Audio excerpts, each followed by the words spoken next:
In the wake of the resounding success of the spiderweb sabotage operation carried out by the Ukrainian Defense Intelligence Directorate in early June 2025, pressing questions have begun to surface about where, when, and how a similar strike could happen again. The operation, which stunned Russian forces with its precision and impact, has become a central focus in Russian media and military circles. They now openly ask the question that haunts the Kremlin: where, when, and how will Ukraine strike next? And it was right in the midst of this mounting tension that the next dramatic chain of events began to unfold. Events that would leave Russia more vulnerable than ever before. It wouldn't be Ukraine if they didn't have a bunch of brilliant tactics to take down Russia and its power. On the night of July 23rd, Ukrainian troops successfully managed to strike the Novocherkassk area with deadly precision. Footage from the scene shows the exact moment they took full control of their target, a train station that's a key route for Russia. The video clearly shows how the strike hit right on point. Bright red flames quickly grew and spread, engulfing the entire area without mercy. Aligned with the incident, the RBC news outlet also released a statement from Andriy Kovalenko, head of the Center for Countering Disinformation.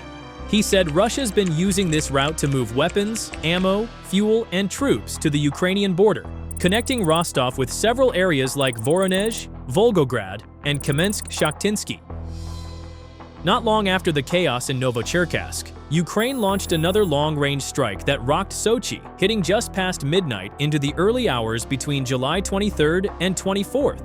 This time, the target was the Lukoil Yugnefte product oil depot located near Sochi International Airport, a strategic spot Russia had always considered safe.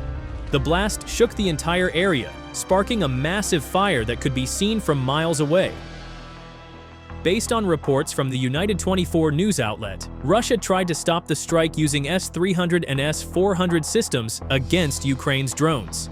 But it seems pointless. The interceptions didn't deliver the results they were hoping for.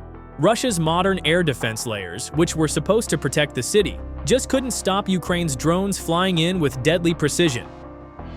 Before Sochi felt the shock of Ukraine's drone strikes, the Tula region had actually already been under heavy pressure from deadly attacks. The strikes on Tula were among the earliest proof of Kyiv's ability to penetrate Russia's strategic areas and cripple their defense industry hubs. A report released from the Odessa Journal on the night of May 22, 2025, before the strike on Sochi, Ukraine had already launched a drone attack on a military facility in the Tula region of Russia. As for the intentions, Ukraine's target was one of the active workshops of the Scientific Production Association, SPLAV, the main manufacturer of multiple launch rocket systems, heavy flamethrower systems, and both guided and unguided flight rockets.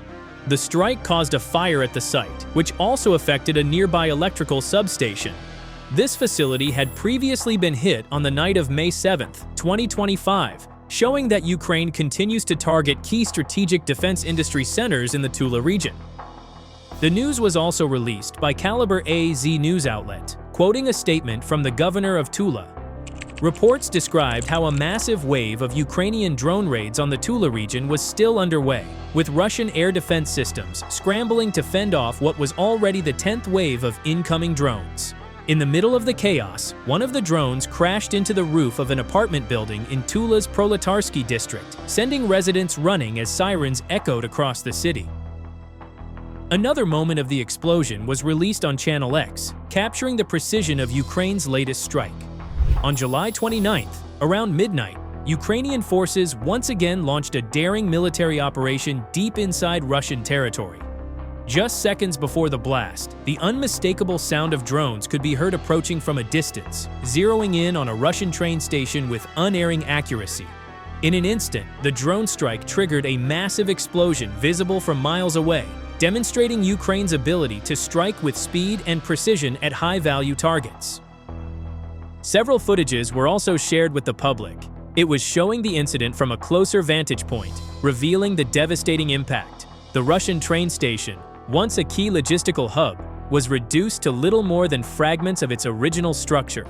Flames raged across the facility, consuming everything in their path, while thick black smoke blanketed the area, making it nearly impossible for Russian crews to contain the inferno or protect the vital assets stored within. More info shows Ukraine's been hitting railway lines inside Russia over and over, especially in the Rostov region, using drone strikes to cut off equipment and supply runs to the front lines. Those railways are a lifeline for Russia. They use them to push troops and resources into Crimea, Donetsk, and Luhansk. Based on the Ukrainian Korn Group unit, the drone strike that blew up Salsk station wasn't random at all. It was likely going after a train loaded with military gear, fuel, and lubricants. All the stuff Russia was trying to move closer to the Ukrainian border. The hit once again showed how Ukraine isn't just accurate, but also knows exactly where to attack Russia's logistics the most. And there's more. Radio Svoboda dropped fresh details on its Telegram channel around noon on the same day. The local governor in Salsk confirmed the strike succeeded in attacking 2 tanker cars and a locomotive owned by the Kremlin, right on the mark. Strike after strike during this period shows a pattern that's hard to ignore. Ukraine seems to be moving with careful planning, going after the facilities most vital to Russia's war machine. It's not just about launching attacks. Every move looks aimed at cutting supply lines, crippling weapons production, and disrupting Russia's command centers. This pattern makes each strike feel like part of a bigger strategy laid out in detail, proof that Ukraine knows exactly where to hit to make the biggest impact. Strike after strike launched by Ukraine during this period clearly shows a strong pattern. This isn't random attacks or just throwing drones and missiles into Russian skies. Behind it all, there's careful planning and a very clear strategic purpose. Each strike looks aimed at cutting supply lines, crippling weapons production hubs, and shaking the vital infrastructure that keeps Russia's military operations running. From Tula to Sochi, from Novocherkassk to the strategic rail lines in Rostov, every target chosen carries major significance for the Kremlin's war machine. If we look deeper into the whole series of attacks, a very consistent pattern emerges. Ukraine consistently targets sites that have a direct impact on Russia's military capacity: weapons factories, logistics rail lines, fuel depots, and ammunition storage facilities. Each strike feels like part of a larger strategy designed to weaken Russia from within, rather than just hitting the front lines. By cutting supply routes and destroying production facilities, Russia is forced to face major challenges in sustaining its operations on the battlefield. The key factor behind the success of this strategy is Ukraine's full use of drones. Drones allow Ukraine to strike deep inside Russian territory without sacrificing many resources. They can launch wave after wave of attacks that are hard to detect, forcing Russia to drain its air defense missile reserves. When the air defense systems fail, the impact becomes clear, as seen in Sochi: strategic facilities destroyed, massive fires, and critical infrastructure crippled. In the evolving theater of modern warfare, Ukraine's innovative and relentless use of drones has emerged as a decisive force against Russian military infrastructure. This campaign of precision strikes, stretching across strategic points deep inside Russian territory, has become a defining element of Kyiv's defense strategy. Far from random bombardments, these coordinated drone attacks strike at every Russia's military-industrial complex, crippling vital production centers, transportation hubs, and energy resources that sustain Moscow's war effort. At the core of this tactical evolution is Ukraine's embrace of its UAVs, which are used not only as reconnaissance tools, but as lethal weapons of sabotage and disruption. By deploying swarms of drones in waves, sometimes up to hundreds of them, Ukrainian forces saturate Russian air defenses, forcing the Kremlin to expend valuable missile interceptors on neutralizing threats far smaller and cheaper than traditional aircraft or missiles. This attrition of Russia's air defense resources leaves crucial gaps, enabling drones to breach otherwise well-protected areas and unleash crippling strikes on factories, ammunition depots, and railways. The ripple effects extend beyond battlefield damage. Repeated drone incursions sow uncertainty and strain within Russia's military command, forcing the Kremlin to spread defenses thin and divert resources to homeland protection that might otherwise support offensive operations. Ukraine's ability to strike infrastructure once deemed safe sends a message of vulnerability deep into Russian territory, chipping away at their military strategy. In the months ahead, as drone operations intensify and become more sophisticated, the contest will likely center on who can better adapt to and harness this new paradigm of warfare. For Ukraine, drones offer a means to sustain pressure, outmaneuver a larger foe, and rewrite the rules on how wars are fought at scale. Through strikes in Tula, Novocherkassk, Sochi, Rostov, and several other areas, Ukraine has shown it can read Russia's weak points very well. They don't just attack randomly, they pick the right targets, at the right time, with precision. This pattern makes each strike not just a tactical hit, but part of a larger strategy aimed at crippling Russia's capabilities in the long run. As the dust settles over each targeted site, what emerges is a clear picture of a strategy executed with precision and patience. Ukraine's use of drones to systematically dismantle Russia's military infrastructure reveals a shift in warfare, where smart, calculated strikes replace brute force. This isn't just about immediate damage, it's about undermining the enemy's ability to wage war over the long haul.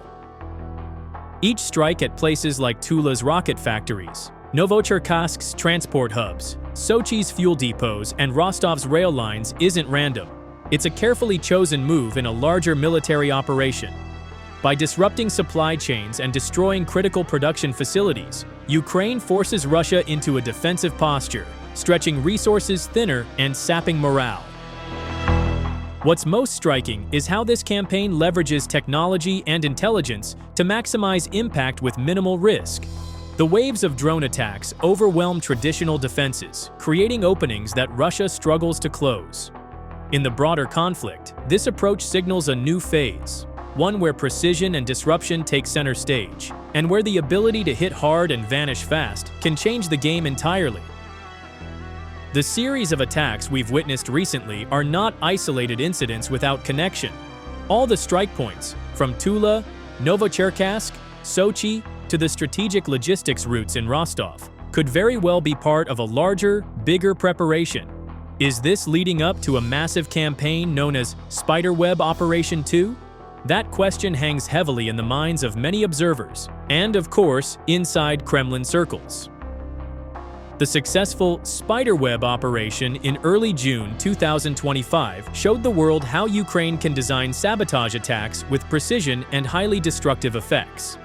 That operation didn't just destroy strategic targets, it also put enormous pressure on Russia. Now, after a continuous wave of attacks, it's not unlikely that Kyiv is preparing Spiderweb 2, the next phase of a strategy to entangle and weaken Russia from within. What sets this latest series of attacks apart is the high level of coordination and sharper targeting. These strikes aren't random. They're calculated to pressure Russia's weak points, especially involving supply routes, weapons production, and command centers. In doing so, Ukraine aims to disrupt the war rhythm that's favored Moscow so far, while setting the stage for an even bigger, more decisive next strike. The question that remains now is, who will come out on top in this game? Can Russia hold back this wave of attacks, or will Ukraine continue to dictate the pace of the battle, pushing the conflict to an unprecedented level? All eyes are now on the next moves both sides will take. That's it for today's wrap-up. Thank you for watching.